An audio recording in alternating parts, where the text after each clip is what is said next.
Yes. Welcome, Dr. Srinivas, and Yeah. glad to Hello. Thank you. Thank you glad. for inviting. I think a wonderful session. I think diet and supportive treatment.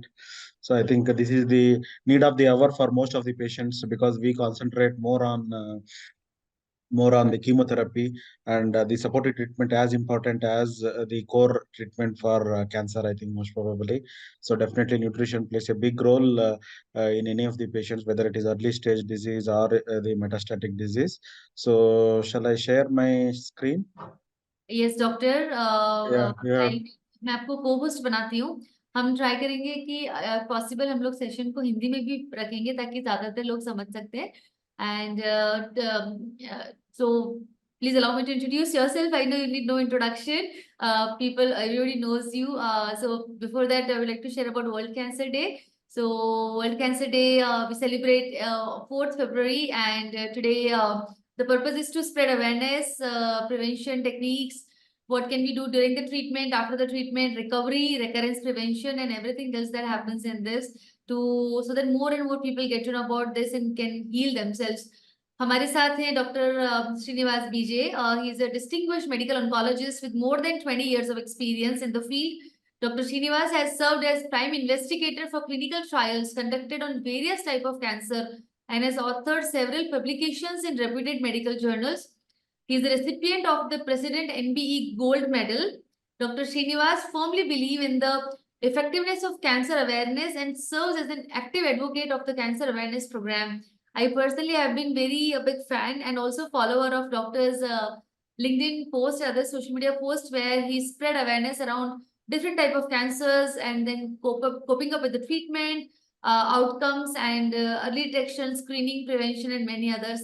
So thank you so much, doctor, for joining us today. And हम लोग session पे बात करेंगे latest treatment in breast cancer and effectiveness. And अगर आप और भी किसी चीजों के बारे में बताना चाहते हैं, please feel free. And for the members, अगर आपको कुछ भी क्वेश्चंस है इसके रिगार्डिंग, आप चैट में लिख सकते हैं. Will take it one by one. Thank you so much doctor once again. And if possible हम इसको हिंदी इंग्लिश दोनों में रख सकते हैं. Thank you. You can share the screen. Yeah. Thank you.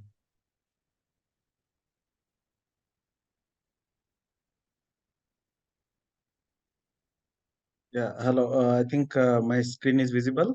Yes, doctor. Yeah. So thank you for the kind introduction. Uh,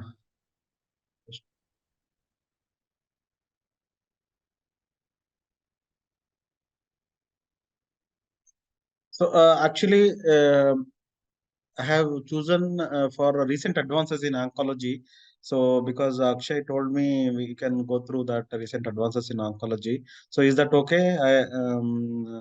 I will be presenting what are the new things which has happened, जो Yes, doctor. नए नए things है उसके बारे में हम बात कर रहे हैं.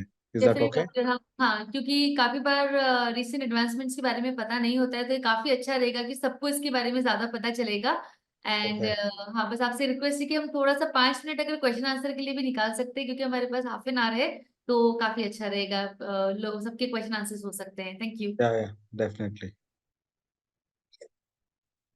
So, before starting the talk, so as Madam has told, so I am a advocate of screening, creating the screening awareness for breast cancer.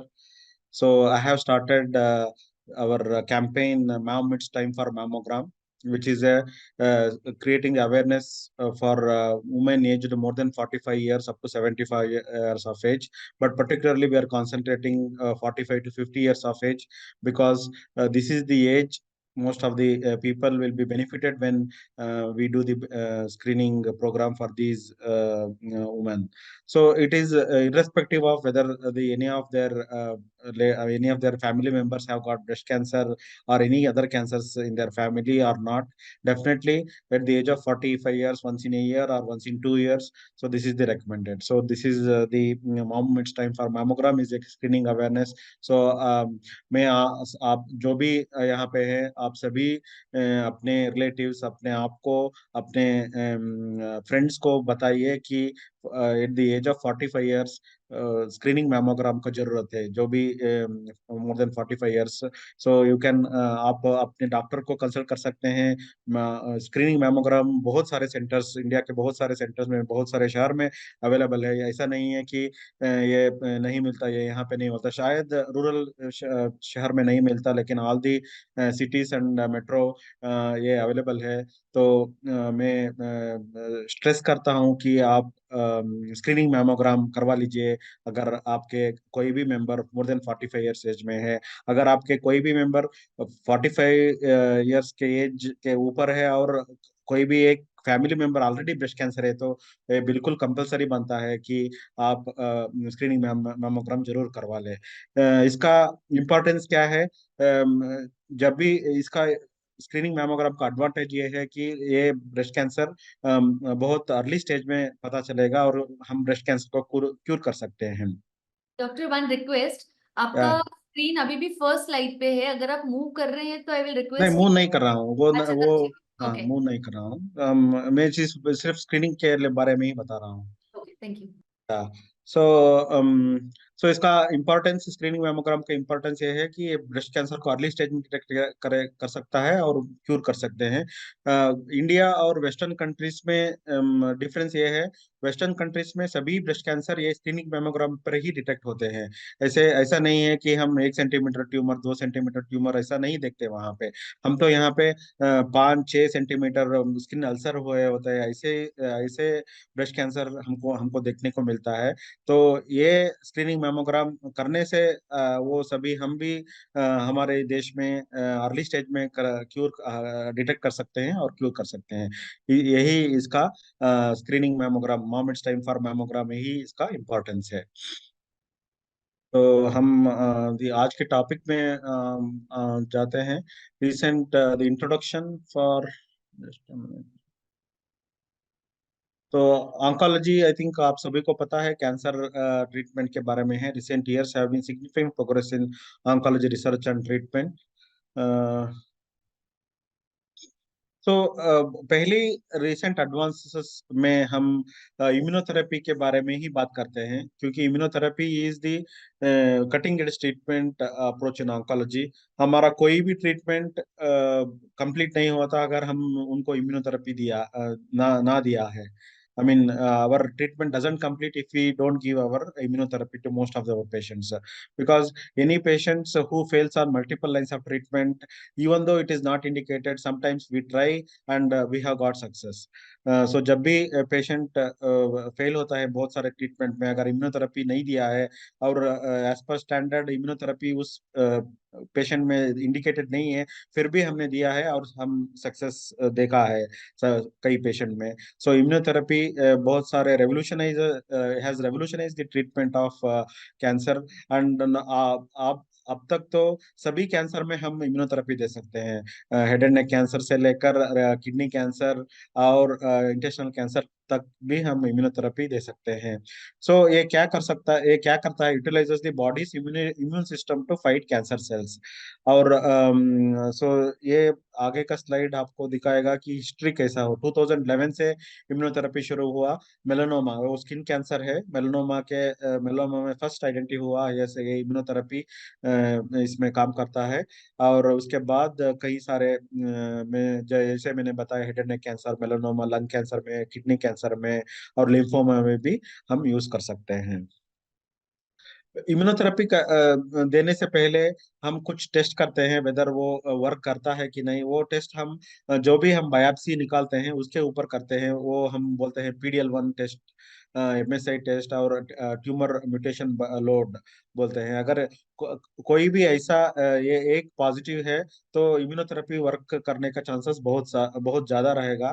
Even negative आता है फिर भी हम इम्यूनोथेरेपी यूज कर सकते हैं, और तब भी हम सक्सेस पाते हैं। लेकिन जब पॉजिटिव है तो सक्सेस होना, आई मीन इफेक्टिवनेस होने का चांसेस ज्यादा रहेगा।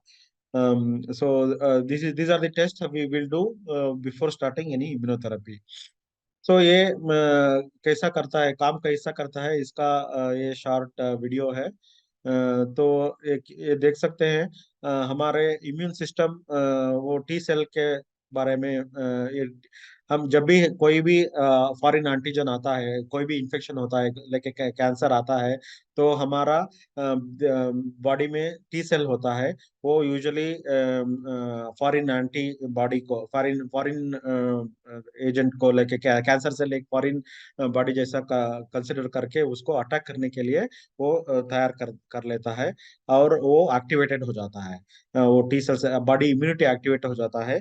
लेकिन कैंसर सेल क्या करते हैं, वो एक्टिवेटेड इम्यूनिटी को सप्रेस करता है, वो दब जाता है, इसीलिए वो बॉडी अपना आप इम्यून सिस्टम माउंट नहीं कर पाते, और कैंसर ज्यादा बढ़ सकता है।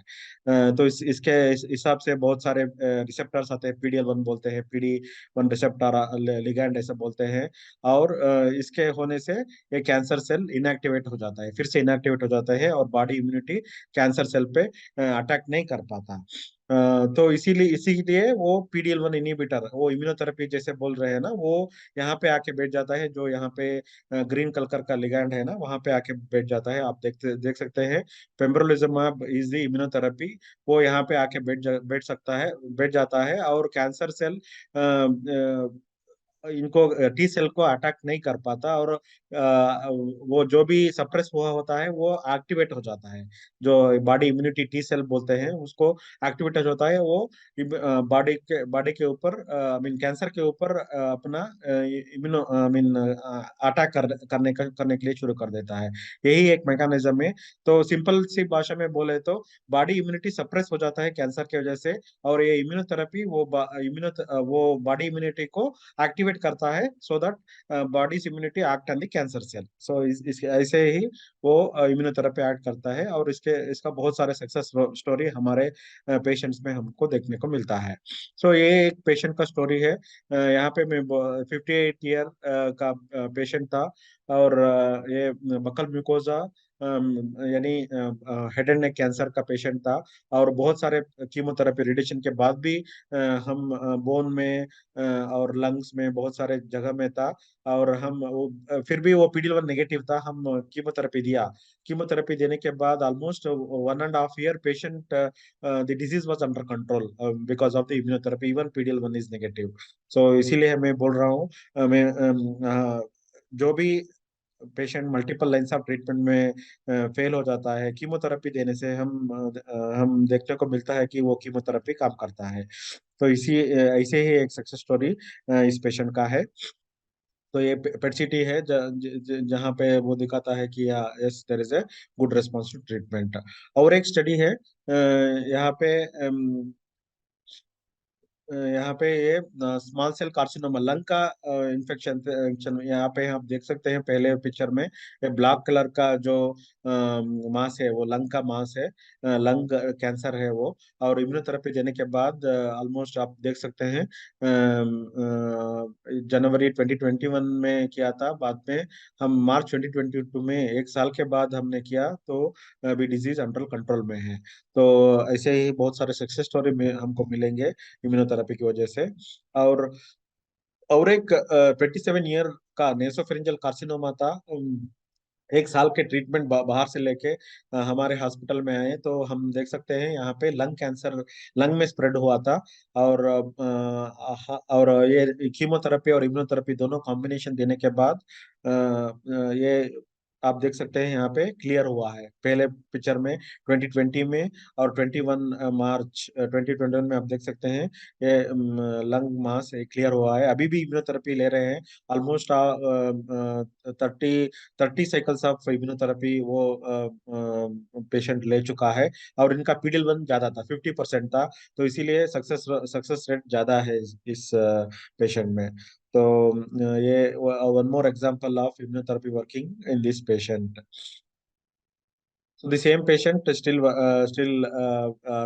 2022 last we have seen, and now recently I have not updated this slide, but still he is taking treatment with us.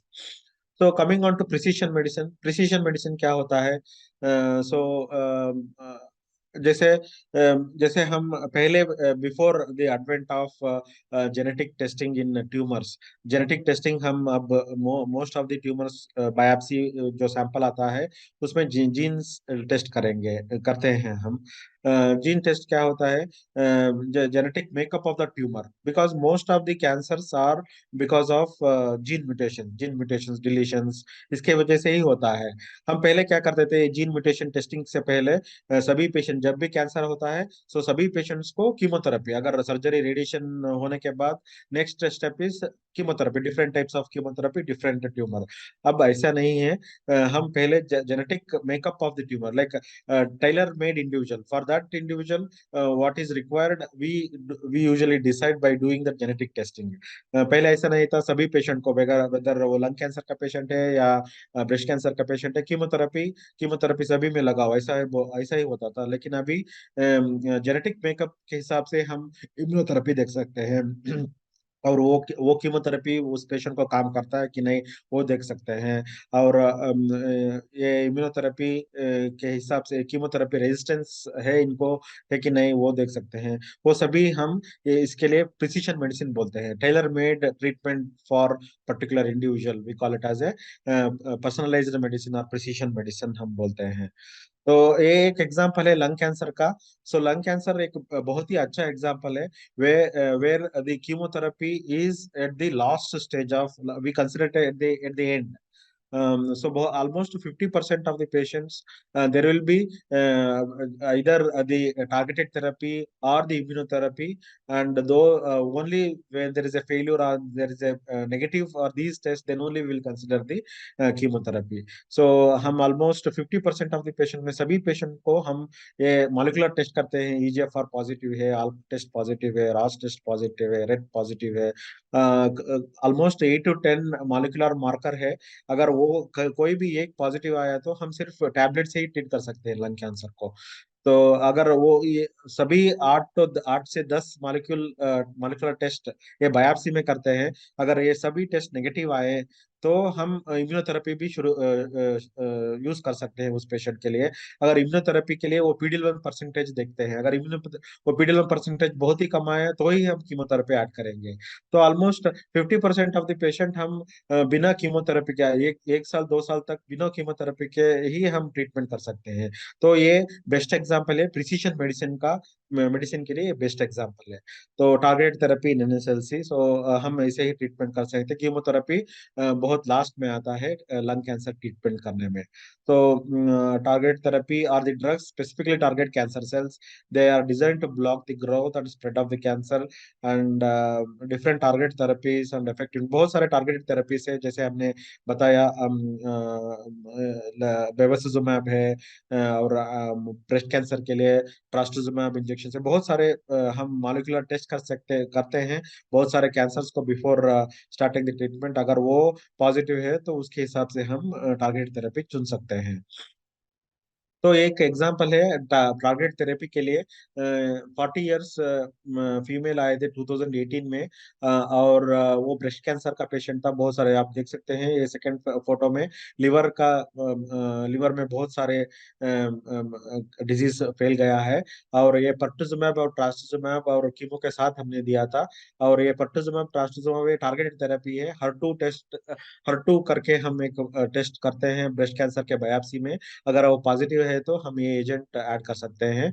तो आप देख सकते हैं अप्रैल में हम शुरू किया था और बाद में 2 महीने के अंदर ही वो इम्प्रूवमेंट हो गया है, वो लिवर का जो भी डिजीज है वो इम्प्रूवमेंट हुआ है। जब हम मुझे याद है ये लिवर का जब भी पेशेंट आया था तो जॉन्डिस वो सभी ज्यादा था इस पेशेंट में। और ये ट्रीटमेंट देने के बाद पहले हम पर्टुजुमैब ये टारगेट थेरेपी दिया, उसके बाद में कीमो ऐड किया, क्योंकि जब जॉन्डिस और बिलिरुबिन ज्यादा होता है तो हम कीमोथेरेपी इमीडिएटली शुरू नहीं कर सकते हैं, क्योंकि साइड इफेक्ट बढ़ जाता है। तो ये टारगेटेड थेरेपी हम दे सकते हैं, कोई भी जॉन्डिस ज्यादा है कि नहीं, फिर भी यूज कर सकते हैं। वो कम होने के बाद हमने कीमोथेरेपी ऐड किया और 2 महीने के अंदर ही वो डिजीज कंट्रोल में आ गया। और आप देख सकते हैं तो अब उसके बाद 2.5 इयर्स के बाद, 2.5 साल के बाद पेशेंट फिर से डिजीज ज्यादा हो गया, तब ब्रेन में ज्यादा था।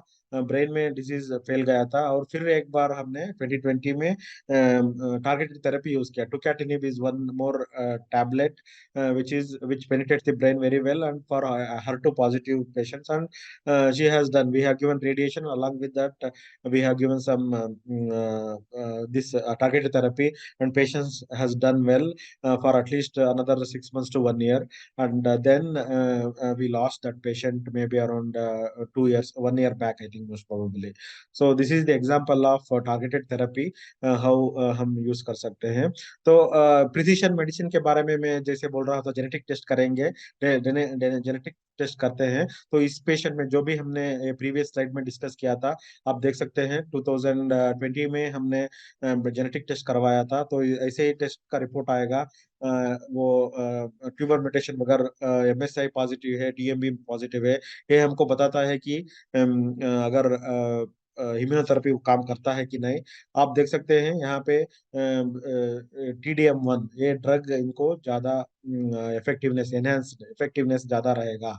तो ये दूसरा सभी जो ड्रग यहाँ पे लिखा हुआ है, ये यहाँ यहाँ के जो भी म्यूटेशन है, इसके वजह से शायद काम कम करेगा, लिमिटेड एंड एनहेंस्ड. सो इसका इफेक्टिवनेस थोड़ा कम रहेगा, लेकिन इस जो पहला का ड्रग है वो ज्यादा इफेक्टिवनेस रहेगा. तो यही इम्पोर्टेंट है जेनेटिक टेस्ट का. हमको ये पता चलता है कि ये ड्रग काम करता है, ये ड्रग काम नहीं करता. जो पहले जेनेटिक टेस्ट हम ऑलमोस्ट 3-4 ईयर से पहले हम नहीं करते थे, सिर्फ ब्लैंकेट ट्रीटमेंट देते थे. तो अभी ये प्रिसीजन मेडिसिन है, अभी ये टेलर्ड मेडिसिन. हाँ, इसके लिए ये ट्रीटमेंट वर्क करता है, तो ये करना है. तो अगर ये म्यूटेशन नहीं होता है तो ये वर्क कर सकता है. लेकिन हम क्या करते हैं, इस पेशेंट में अगर ये फेलियर होता है तो ये शुरू कर देते हैं. तो ऐसा नहीं है अभी. तो tailor made protocol will be there for most of the patients when we do the genetic testing. So this is precision medicine targeted therapy का example है. और कैंसर स्क्रीनिंग के बारे में हमने ऑलरेडी बताया है. ब्रेस्ट कैंसर स्क्रीनिंग अवेलेबल है, और सर्वाइकल कैंसर स्क्रीनिंग के लिए screening test available, pap smear बोलते हैं. ब्रेस्ट कैंसर के लिए मैमोग्राम बोलते हैं. और लंग कैंसर, जो भी क्रोनिक स्मोकर्स है, उनके लिए low dose CT scan available है. हम अर्ली स्टेज में डिटेक्ट करते हैं. स्क्रीनिंग टेस्ट का इम्पोर्टेंट एडवांटेज है कि ये कैंसर अर्ली स्टेज में डिटेक्ट करता है, और हम कैंसर को क्यूर कर सकते हैं. जो भी एडवांस्ड कैंसर में आते हैं, हम क्यूर नहीं कर सकते हैं, सिर्फ कंट्रोल कर सकते हैं. तो वही डिफरेंस है स्क्रीनिंग करवाने के लिए. सो हमारे देश में ब्रेस्ट कैंसर स्क्रीनिंग अभी भी it is not completely implement नहीं हुआ है, लेकिन हमको सभी को ये पता होना चाहिए कि स्क्रीनिंग टेस्ट अवेलेबल है, और इससे ब्रेस्ट कैंसर पता चलता है, और सिग्निफिकेंट टेस्ट है. ये almost 20% cancer deaths it can prevent in their lifetime in any patient actually. So that is why very important breast cancer screening, cervical cancer screening का भी बहुत अच्छा आई मीन टेस्ट अवेलेबल है. और cancer screening prevent करने के लिए, cervical cancer screening prevent करने के लिए कैंसर वैक्सीनेशन अवेलेबल है, HPV वैक्सीनेशन अवेलेबल है. आपको पता होगा रिसेंटली कल परसों there is a one Bollywood celebrity Poonam Pandey. She told that she died, and then she came back and she told she has done this to educate the people about the cervical cancer program. Cervical cancer can be prevented by having a vaccination, cervical cancer vaccination, HPV cancer vaccination. So HPV cancer vaccination हम किस कौन सी as में दे सकते हैं? 9 to 14 years of age, any females, all the girl child between 9 to 14 years age में हम दे सकते हैं. और फॉर लाइफ टाइम उनके कैंसर, सर्वाइकल कैंसर होने का चांसेस हम प्रिवेंट कर सकते हैं. तो यही एडवांटेज है. तो सभी आपके रिलेटिव्स, आपके फ्रेंड्स को ये एजुकेट करना है. So cancer, cervical cancer screening and breast cancer screening very important, which when we detect early, we can cure that disease in effectively. तो ये और एक एग्जांपल है बेविसिजुमैब, ये टारगेट थेरेपी है, सर्वाइकल कैंसर में भी यूज कर सकते हैं। जब भी ये स्टेज 4 में जाते हैं हम कीमोथेरेपी के साथ ये एजेंट यूज कर सकते हैं। और एक टैबलेट आया है ओवरियन कैंसर में हम यूज कर सकते हैं, we call it as a PARP inhibitor. ये भी जेनेटिक टेस्ट के हिसाब से काम कर सकता है। जेनेटिक टेस्ट करते हैं, उसके हिसाब से हम पता चलता है हाँ इस टैबलेट को हम यूज कर सकते हैं कि नहीं। सो इसीलिए वो जीनोमिक प्रोफाइलिंग ऑलरेडी हम मैंने बोल दिया है इसके बारे में। Genomic profiling for most of the patients भी use genomic profile before starting any treatment. And liquid biopsy, कभी कभी हम ऐसा होता है कि टिश्यू बायोप्सी लेने के लिए मुश्किल होता है, बहुत बहुत अंदर रहता है या बायोप्सी करने में थोड़ा रिस्क रहता है। ऐसे ऐसे सिचुएशंस में हम ब्लड टेस्ट लेके उसमें genetic makeup of the tumour हम देख सकते हैं। तो ये भी आया है, ब्लड ब्लड में भी हम जीन टेस्ट हम देख सकते हैं। ट्यूमर टिश्यू के अलावा ब्लड में भी जीन टेस्ट देख के हम ट्रीटमेंट डिसाइड कर सकते हैं। तो यही इसके लिए हम लिक्विड बायोप्सी बोलते हैं। और जो भी हमने टारगेट थेरेपी इम्यूनोथेरेपी बोला है वो हम यूजुअली कीमोथेरेपी के साथ देते हैं। इसीलिए combination therapy it will prevent the resistance to each of the individual agent. So और साइड इफेक्ट बारे में बहुत सारे अभी जैसे vomiting vomiting nausea vomiting was very more commonest when almost 10 years back. Now अभी तो हम ऐसा नहीं देख सकते कि ऐसा नहीं देखते कि पेशेंट्स वॉमिटिंग की वजह से पेशेंट कीमोथेरेपी के लिए ना बोल रहे हैं, ऐसा नहीं है। बहुत सारे बहुत अच्छे effectively the side effect of the chemotherapy is very much well controlled and most of the patients are able to tolerate the treatment. So I think I will conclude here. Any questions we can take up? Right. So I will stop. Sure, sure, doctor. Thank you. Thank you. Um, yes. Yes, doctor, there are a couple of questions. So, first question is colon cancer and liver mets को कैसे cure कर सकते हैं? Yeah, colon cancer. वही तो I mean colon cancer with liver mets is exclusively only liver में है। और हम कीमोथेरेपी और इम्यूनोथेरेपी या टारगेट थेरेपी हम देते हैं तो श्रिंक कर सकते हैं। कोलन कैंसर और दोनों लिवर का कैंसर जब श्रिंक हो जाता है तो हम लिवर का भी सर्जरी कर सकते हैं और कोलन का भी प्राइमरी सर्जरी कर सकते हैं। और इफेक्टिवली हम कंट्रोल कर सकते हैं। क्यूर हम जब तब भी बोलते हैं जब 2-3 साल तक वापस फिर कैंसर नहीं आया तो हम बोलते हैं क्यूर कर सकते हैं। तो बहुत सारे एग्जांपल्स है where colon cancer only present in the liver, almost 3 year survival is almost there with whatever the available agents now at present. So हम क्यूर वही बोलते हैं जब 3 साल तक वापस नहीं आए तो बोल सकते हैं हाँ ये बंदा इस कैंसर से क्यूर हो गया है। Right. Thank you. एक क्वेश्चन है, what is the role of yoga therapy along with immunotherapy for cancer treatment? Yoga का क्या रोल है योगा थेरेपी का इम्यूनोथेरेपी के साथ में कैंसर ट्रीटमेंट के लिए? Yeah, I mean, I think you are the best one to explain that. I think most probably. So, whatever the limited knowledge regarding the yoga I have, I can explain that yoga, meditation, whatever the exercise, even the physical exercise for that matter, if we do, it is said to increase the immunity of the body. That is what it does. Whatever the physical exercise, yoga, meditation, they increase the effective immunity of the body। So inflammation कम कर सकता है। तो इसके हिसाब से हम immunotherapy या कीमोथेरेपी दें तो effectiveness on the cancer will increase. That is what because almost 5-6 years back chemotherapy और योगा का हम हमारे हॉस्पिटल में हुआ था वो एक प्रोजेक्ट हुआ था। उसमें they have seen that there is a good response specially in terms of controlling the side effects and the also in the effectiveness of the tumor. So I think not only for immunotherapy, chemotherapy के लिए भी योगा और meditation और physical exercise definitely help कर सकता है। Thank you, doctor. We'll take one last question.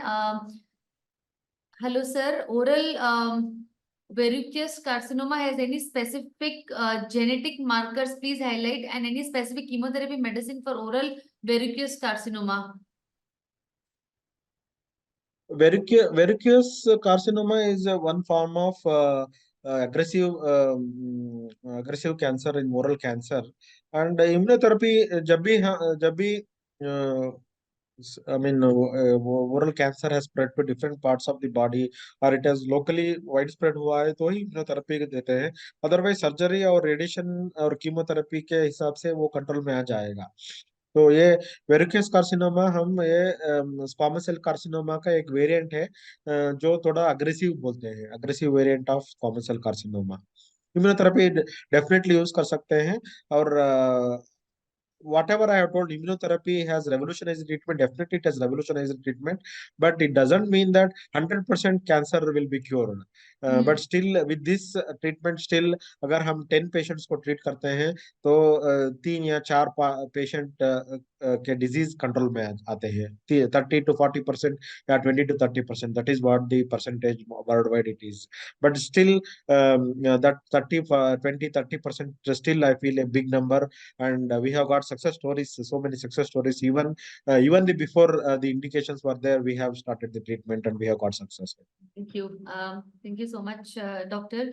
And we really appreciate you taking your time out for sharing this insights. A very wonderful presentation on advanced treatment in cancer care.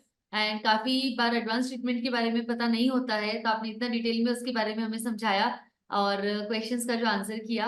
I am sure इससे कई patients और caregivers को help मिलेगी। Breast cancer में भी इतना advancement हो गया है और आपने जो टेक्निक्स बताई है इससे डेफिनेटली क्योर के चांसेस और ज्यादा बढ़ जाते हैं। न्यू थेरेपीज की वजह से रिकरेंस चांसेस भी कम हो जाते हैं, and it's very helpful, and we really appreciate all the work that you're doing in spreading awareness around it through your social media as well, ताकि ज्यादा से ज्यादा लोगों को कैंसर के बारे में पता चले और वो प्रिवेंशन की तरफ ज्यादा ध्यान दें, because prevention is the cure. या thank you. Thank you. Thank you.